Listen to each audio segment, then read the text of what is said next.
পয়গম্বর মুসা নবী আল্লাহর কাছে কথা বলার জন্য যাচ্ছে, এমনি একজন ধনী লোকের সাথে সাক্ষাৎ। ধনী কয়, মুসা রে, ও মুসা, আমার এত ধন হিসাব রাখতে পারি না, আল্লাহরে জিগাইবানি কি করলে আমার ধন কমবে? মুসা নবী কয়, ঠিক আছে জিগাইবো। একজন বৃদ্ধার সাথে একজন মহিলার সাথে দেখা। মহিলা কয়, মুসা কই যাও, কই যাও রে মুসা? মুসা নবী কয়, তোর পাহাড়ে যাব, আল্লাহর সাথে কথা বল। মুসা রে, আল্লাহরে জিগাইবানি, আমি গরিব মানুষ, আমি ভালো কিছু কিনতে পারি না, ছেলে মেয়েকে ভালো কিছু খাওয়াইতে পারি না, ভাঙ্গা ঘর, এত গরিব, ভালো করে ঘর বানাইতে পারি না, আল্লাহরে জিগাইবানি কি করলে আমার উন্নতি হবে, ধনী হব, টাকা পয়সা হবে, আল্লাহরে জিগাইবানি।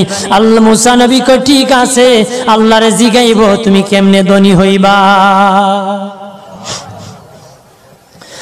আল্লাহ নবী মুসা নবী তিন রাস্তার মোড়ে যা দেখে একটা লোক বসে আছে, তার দুই হাত নাই, দুই পা নাই, দুই হাত নাই, দুই পা নাই।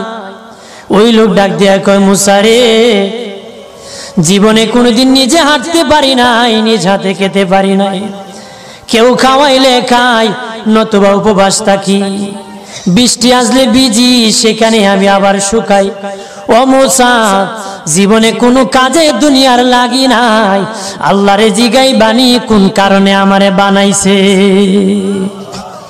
আল্লাহ কয়, জিগাই মনে। মুসা নবী কয়, আল্লাহরে তোর পাহাড়ে মুসা নবী, মুসা ছিল কালিমুল্লাহ, কথা বলার প্রেম ছিল, কথা বলতো, কথা বলার প্রেম ছিল, কথা বলতে বলতে শেষ দিকে আল্লাহ গো, আসার সময় তিনটা লোক আমার কাছে প্রশ্ন করেছে, একজন লোক হলো ধনী, কিভাবে তার ধন কমবে গো?